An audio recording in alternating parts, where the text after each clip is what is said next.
किस प्रकार से जो अस्थायी कर्मचारी होते हैं या स्थायी को तो नहीं हटा सकते क्योंकि कारण बताना पड़ेगा और काफ़ी चार्जशीट वगैरह देनी पड़ती है, लेकिन अस्थायी कर्मचारियों के साथ किस प्रकार से ये सरकार अन्याय कर रही है, इसका एक ताज़ा तरीन उदाहरण अभी सामने आया है। हम हैं मिनी सेक्रेटेरिएट हिसार में, जहाँ पर कि होम गार्ड के रूप में जो भर्ती हुए थे 2015 में, 1 साल उनसे काम करवाया। इस प्रकार के 15-16 कैंडिडेट हैं जिनका मामला एडवोकेट योगेश सिहाग देख रहे हैं, उनसे भी अभी बात करेंगे। और हमारे सामने जो बैठे हैं वो कैंडिडेट्स हैं, उनसे बात करेंगे। जी स्वागत, आपका शुभ नाम? सोनू खान। अच्छा सोनू, सोनू आप कहाँ से हैं, कौन से गांव? गांव गुराना से जी। अच्छा गांव गुराना से। आपने कब ज्वाइन किया था? 2011 में जी। 2011 में। और कब तक सेवाएं जारी रही आपकी? 2016 में जी, बिना कोई नोटिस के निकाल दिया जी। निकाल दिया। कोई आपका मतलब कोई ऐसा कारण नहीं था कि भाई जिसमें आपने कोई गलती करी हो या अनुशासनहीनता की हो या कुछ मतलब डिपार्टमेंट के खिलाफ कोई कार्रवाई की हो, कोई कार्य किया हो, ऐसा कुछ नहीं था? नहीं, ऐसा कुछ नहीं। तो क्या कारण क्या बताया कि क्यों हटा दी? कोई कारण नहीं बताया, ये परेड का वाला दे रहे जी सबको। अच्छा हाँ जी। दूसरे कैंडिडेट में आपका शुभ नाम? सुनील अग्रवाल। अच्छा अग्रवा से हैं आप। तो सुनील जी, आपको भी इसी तरीके से हटा दिया गया? नहीं सर, मेरे को तो जी डिपार्टमेंट ने गलती मान रखी है, ऑन ड्यूटी हटा दिया गया। अच्छा जी। 420 करी गई है जी हमारे साथ। अच्छा, तो क्या कारण रहा कि आपकी जगह तो फिर नए उम्मीदवार भर्ती किए गए या नहीं? हमारी जगह तो जी पहले ही भर्ती कर लिया 420 के अंदर। हमारी ड्यूटी लग रही है और हमारे ही बेल्ट नंबर पे, एक बेल्ट नंबर पे 2 भर्ती हो गई। अच्छा जी। जैसे मेरा 1559 था, 1559 एक मेरी जगह सुशील ओम प्रकाश का कर दिया, मेरा सुनील ओम प्रकाश का है। तो आप देख सकते हैं कि किस प्रकार से इस प्रकार जो अनियमितताएं बरती जा रही है कि एक ही बेल्ट नंबर पर 2-2 उम्मीदवारों को नौकरी दे दी जाती है और फिर बाद में जब गलती पता लगती है तो उसमें कोई अभी सुधार की गुंजाइश भी नहीं रही है, सुधार नहीं हुआ है। और आप भी सर, आपका शुभ नाम? दर्शन सिंह जी। दर्शन, आप कहाँ से हैं जी? कुंभाखेड़ा से जी। अच्छा, तो आप जैसे कितने लोग हैं ये? जैसे ऐसे बहुत सारे जी, पूरा हरियाणा में बहुत सारे लोग हैं जी। ऐसे अराउंड संख्या, फिर भी एक अप्रोक्सीमेट संख्या 2100 के करीब है जी लगभग। आप देख सकते हैं कि 2100 के करीब होमगार्ड्स को घर बैठा दिया गया है बिना किसी कारण बताए। यहाँ पर जो है एडवोकेट योगेश सिहाग हैं जो कि इनका मामला देख रहे हैं, इनके मामले की पैरवी कर रहे हैं, उनसे भी बात करते हैं। जी सिहाग साहब। नमस्कार जी। हाँ, तो सर कैसा, ये क्या मामला है, किस कारण से इन लोगों को हटाया गया, और जरा थोड़ा आप कानूनी रूप से विस्तार से बताएं। देखिए, ये लोग जो है होमगार्ड में जैसे भर्ती होते थे, फिर इनको जो मेरे पास जो मामला आया, इनको हटा दिया जाता था कोई ना कोई परेड का या कोई बहाना बना के। जी जी। फिर उसकी एवज में बेरोजगार युवाओं को वो जो होमगार्ड में ही कुछ कर्मचारी और अधिकारी जो मिली भगत करके वो बेरोजगार युवाओं को, भोले भाले युवाओं को बहलाकर कि रोजगार का एक लालच देकर उनसे 3-3, 4-4 लाख रुपए लेके कि आपको भर्ती करेंगे जी। तो उसमें उन्होंने काफी लोग इलीगल तरीके से भर्ती भी की है जी। तो आप कितने कैंडिडेट्स का मामला देख रहे हैं सर? मैं यहाँ कम से कम 20-25 लोगों का केस जो है मैंने यहाँ भी देख रहा हूँ, मैंने चंडीगढ़ भी इनका हाईकोर्ट में भी देखा है। तो ये मामला मैं काफी आपको बताना चाहूंगा।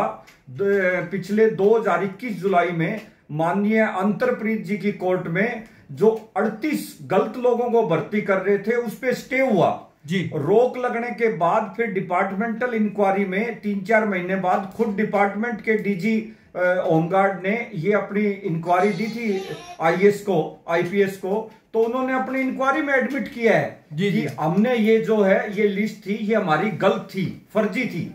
ये फर्जी लिस्ट बना के 2016 से पहले जो लोग काम कर चुके हैं उन्हें भर्ती किया जाना था, बट उनको भर्ती ना करके नए लोगों को एनरोल कर रहे थे ये लोग। तो सर अब ये जो मामला है वो किस लेवल तक पहुंच गया कि कब तक इनको न्याय मिलने की उम्मीद है? इसकी आज हमारी बहस पे तारीख थी माननीय अंतरप्रीत जी की कोर्ट में। उसमें आज पीपी साहब के और या मतलब आज उसमें बहस नहीं हो उसकी। तो 15 फरवरी को इस पे फाइनल आर्गुमेंट में केस लगा हुआ है। जैसा कि इन उम्मीदवारों ने बताया कि लगभग 2 से 2,500 ऐसे उम्मीदवार हैं पूरे हरियाणा में जिनको बिना कारण बताए हटा दिया गया है।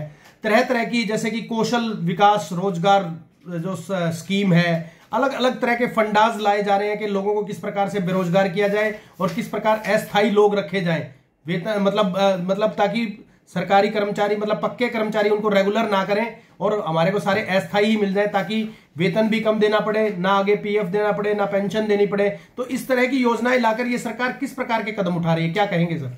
देखिए मनदीप जी, इसकी मैं आपको बताना चाहूंगा। मामले में सरकार की जो मंशा है जी। एक तरफ तो सरकार ये कहती है कि ये सरकार भ्रष्टाचार मुक्त ईमानदारी की सरकार है, दूसरी तरफ ये मामला पिछले 2 साल से विचाराधीन है। खुद मैंने इनकी आरटीआई लगाई हुई है, आरटीआई में भी उन्होंने जवाब नहीं दिया। तो आरटीआई कमिश्नर ने ये हमें ये जो ऑर्डर में ये जो डायरेक्शन दी कि जो जो इनको रिकॉर्ड चाहिए वो इनको दिया जाए, वो आज तक उन्होंने हमें रिकॉर्ड नहीं दिया डिपार्टमेंट ने। और जो खुद जो ये पिछले दिनों भी ये लोग आए थे, विज साहब से भी मिले हैं, इन्होंने सब लोगों के पास अपनी गुहार लगाई है। आखिर में ये न्याय की उम्मीद लेकर यहां भी मेरे पास आए, फतेहबाद भी मेरे पास इनके मामले हैं, हाईकोर्ट में भी। तो मैंने इनका ये केस बड़ा डीपली समझा और इसमें जो जिस ढंग से जो सरकार जो है होमगार्ड के जवानों के साथ, मैं आपको बताना चाहूंगा इसके अधिकारी किस तरह से मिली भगत करते थे।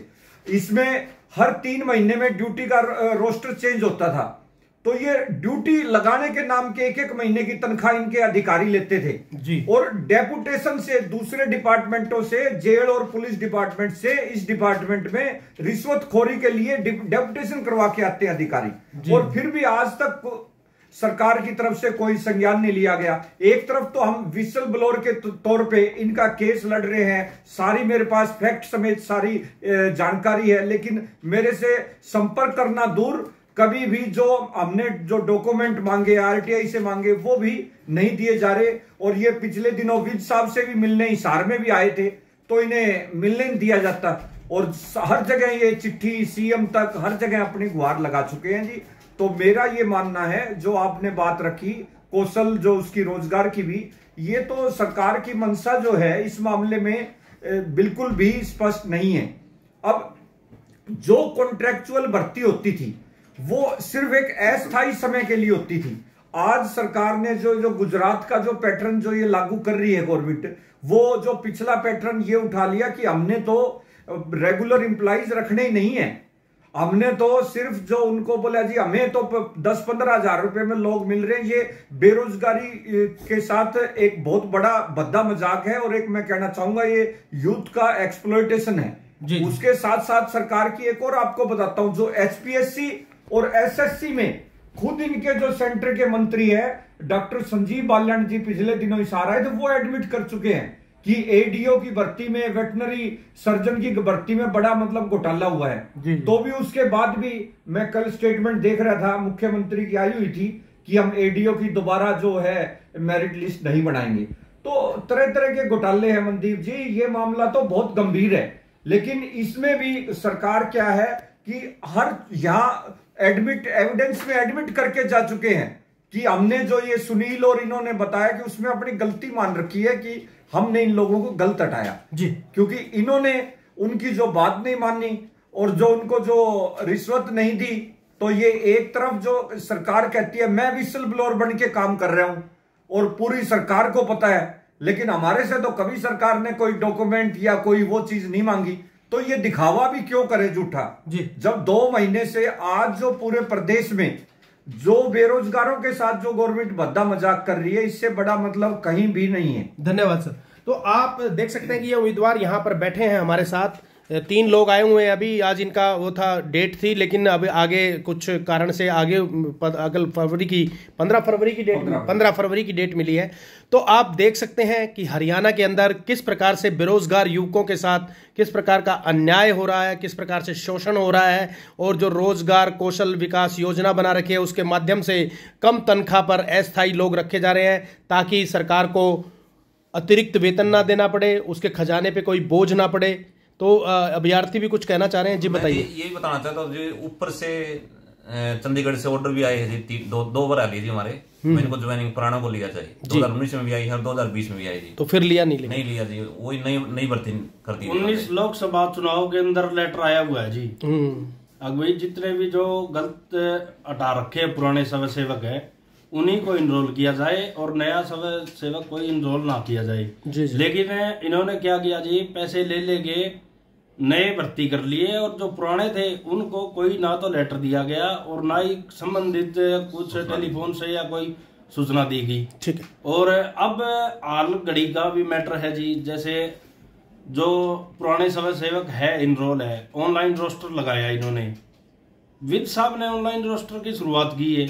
अगर विद साहब ने ऑनलाइन रोस्टर की शुरुआत की है, या तो फिर विद साहब के देखने में गलती होगी उसके अंदर, क्योंकि हिसार के अंदर 43 आदमी है, शायद कुछ है 43 है 42 है, तो उनका पूरा भर्ती फार्म ही पूरा नहीं है, उनका ऑनलाइन रोस्टर के अंदर नाम ही नहीं आ रहा है और उनको ब्लैक लिस्ट में गेड़ दिया गया है। लेकिन वो अब बेचारे 8 महीने से धक्के खा रहे हैं और वो कोर्ट की शरण ले नहीं रहे, क्योंकि गुमराह कर रहे हैं अधिकारी कर्मचारी। अभी इनका यहीं दबाए रखो इनको, और 6 महीने बाद उन्हें बाहर काट देंगे, तड़के ना वे फिर कोर्ट में खड़े हो जाएंगे। तो आप देख सकते हैं कि सबका साथ, सबका विकास, सबका विश्वास का नारा देने वाली सरकार किस प्रकार से बेरोजगार लोगों के साथ भद्दा मजाक कर रही है, और रोजगार देने के नाम पर भी किस प्रकार से जो भ्रष्टाचार किया जा रहा है। विकास कह रहे हैं कि विकास के साथ साथ हम विकास के नए आयाम गढ़ रहे हैं, तो विकास करने के मामले में और रोजगार देने के मामले के अंदर भी ये एक भ्रष्टाचार का एक नया नवेला उदाहरण है जो आप देख सकते हैं। इस मुद्दे पर आपकी क्या राय है, हमें कमेंट करें और इनबॉक्स में हमें कमेंट भेजें और इस खबर को ज़्यादा से ज़्यादा शेयर करें, वायरल करें। धन्यवाद। और इसी तरह की और अन्य जागरूक खबरों के लिए आप देखते रहे FHL टाइम्स, क्योंकि हम हैं आपकी आवाज़, जनता की आवाज़। हम आपकी आवाज़ गूंगी बहरी सरकार तक पहुंचाएंगे। धन्यवाद।